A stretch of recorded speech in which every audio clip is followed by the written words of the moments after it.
Guys, എല്ലാവർക്കും സുഖമല്ലേ? ഇന്ന് നമ്മളൊരു നാടൻ റെസിപ്പിയാണ് റെഡിയാക്കാൻ പോണത്. പൊതുവേ നമ്മൾ വീട്ടിൽ അട ഉണ്ടാക്കുമ്പോൾ അരിപ്പൊടി, ഗോതമ്പ് പൊടി, രാഗിപ്പൊടി അങ്ങനെ എന്തെങ്കിലും പൊടി യൂസ് ചെയ്ത് അട ഉണ്ടാക്കാറുള്ളൂ. ഇന്ന് നമ്മൾ ഉണ്ടാക്കുന്ന അടയ്ക്ക് ഒരു പൊടിയും വേണ്ടാട്ട, ചെറുപയർ പരിപ്പ് മാത്രം മതി. അത് വെച്ചിട്ടാണ് ഇന്നത്തെ നമ്മുടെ റെസിപ്പി.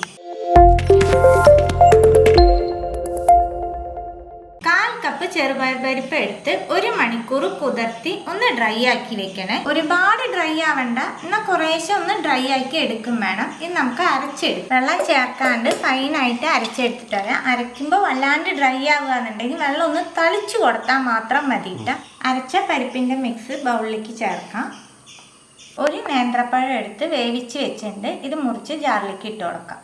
വെള്ളം ചേർക്കാണ്ട് ഫൈനായിട്ട് അരച്ചെടുത്തിട്ട് വരാം. അരച്ച പഴത്തിൻ്റെ മിക്സും പരിപ്പിൻ്റെ കൂടെ ചേർക്കുന്നുണ്ട്. രണ്ടും ഒന്ന് മിക്സ് ചെയ്യാം. മിക്സ് ചെയ്തിട്ട് ഇത് മാറ്റി വയ്ക്കാം. 1 ടീസ്പൂൺ നെയ്യ് ചേർക്കുന്നുണ്ട്. നെയ്യ് ചൂടാകുമ്പോൾ ഇതിലേക്ക് കുറച്ച് അണ്ടിപ്പരിപ്പ് ഇട്ട് കൊടുക്കാം. കുറച്ച് കറുത്ത മുന്തിരി, കുറച്ച് വെളുത്ത മുന്തിരി, ഇതെല്ലാം ഒന്ന് ഫ്രൈ ആക്കി എടുക്കാം. അണ്ടിപ്പരിപ്പ് മുന്തിരിയൊക്കെ ഫ്രൈ ആകുമ്പോൾ പാനിൽ നിന്ന് മാറ്റാം. 1/4 ടീസ്പൂൺ ചെറിയ ജീരകമുണ്ട്. ജീരകം ഒന്ന് റോസ്റ്റായി വരുമ്പോൾ ചെറിയ നാളികേരം ചേർക്കുന്നുണ്ട്. നാളികേരം നിങ്ങൾക്ക് എത്ര ആവശ്യം അതനുസരിച്ച് എടുത്തോളൂ. കൂടുതലുണ്ടെങ്കിൽ നല്ല ടേസ്റ്റേ ഉണ്ടാവുള്ളൂ. നല്ലോണം ഡ്രൈ ആക്കി എടുക്കണം. നാളികേരം നല്ലോണം ഡ്രൈ ആയി കുറേശ്ശെ കളറും മാറിയിട്ടുണ്ട് കേട്ടോ. ഈ പാനിൽ നിന്ന് ഇത് മാറ്റാം. 2 ടീസ്പൂൺ നെയ്യ് ചേർക്കുന്നുണ്ട്. നെയ്യ് ചൂടാവുമ്പോൾ നമ്മൾ റെഡിയാക്കി വെച്ചേക്കണം പരിപ്പിൻ്റെയും പഴത്തിൻ്റെയും മിക്സ് നെയ്യിലേക്ക് ചേർക്കാം. ഈ മിക്സ് നെയ്യിൽ നല്ലോണം കുക്ക് ചെയ്തെടുക്കണം. പരിപ്പിൻ്റെ പച്ചമണം പോയി കിട്ടണം. 1 നുള്ളു മഞ്ഞൾപ്പൊടി ചേർക്കുന്നുണ്ട്. 1 നുള്ളു ഉപ്പ്. പരിപ്പിൻ്റെ പച്ചമണം പോയി തുടങ്ങുമ്പോൾ നമുക്കിതിലേക്ക് മധുരം ചേർത്ത് കൊടുക്കാം. 1 അച്ച് ശർക്കര എടുത്ത് ഗ്രേറ്റ് ചെയ്ത് വെച്ചതാണ്. 1 ടീസ്പൂൺ പഞ്ചസാര. മധുരം ചേർക്കുമ്പോൾ മിക്സ് ഒന്ന് ലൂസാവും.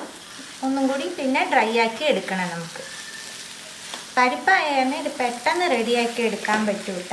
ശർക്കര ചേർത്തിട്ട് ഒന്നും കൂടി മിക്സ് ടൈറ്റാക്കി എടുത്തു. 1 ടീസ്പൂൺ ഏലക്കപ്പൊടി ഒന്ന് മിക്സ് ചെയ്ത് കൊടുക്കുക. നമ്മൾ റെഡിയാക്കി വെച്ചേക്കണ നാളികേരം ചേർക്കാം. അണ്ടിപ്പരിപ്പ് മുന്തിരിയൊക്കെ ചേർക്കാം. എല്ലാം കൂടി ഒന്ന് മിക്സ് ചെയ്ത് കൊടുക്കുക. എല്ലാം മിക്സ് ചെയ്തതിന് ശേഷം ഫ്ലെയിം ഓഫ് ആക്കിയിട്ട് ഈ മിക്സ് ഒന്ന് തണുക്കാനായിട്ട് വെക്കും. ജസ്റ്റ് ഒന്ന് തണുത്താൽ മതി കേട്ടോ. മിക്സ് ഒന്ന് തണുത്തുണ്ട് കേട്ടോ.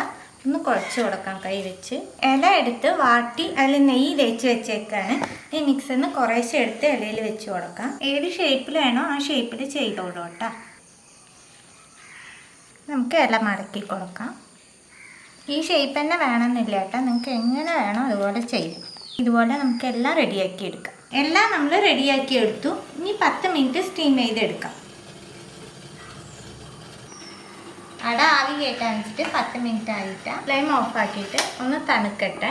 അട തണുത്തുണ്ട്. നമുക്ക് ഇലയിൽ നിന്ന് ഓരോന്ന് വിടിയിക്കാം. നല്ല സോഫ്റ്റ് ആയിട്ടുള്ള അടയാണ് കേട്ടോ. വായിലിട്ടാണ്ട് അലിഞ്ഞു പോവും. 1/4 കപ്പ് ചെറുപയർ വെച്ച് 8-9 അട നമുക്ക് റെഡിയാക്കി എടുക്കാൻ പറ്റും കേട്ടോ. തീർച്ചയായിട്ടും എല്ലാവരും ട്രൈ ചെയ്ത് നോക്കണം. ട്രൈ ചെയ്ത് നിങ്ങളുടെ ഫീഡ്ബാക്കൊക്കെ അറിയിക്കുക. പുതിയൊരു റെസിപ്പി ആയിട്ട് അടുത്ത വീഡിയോയിൽ കാണാം. See you. ബൈ.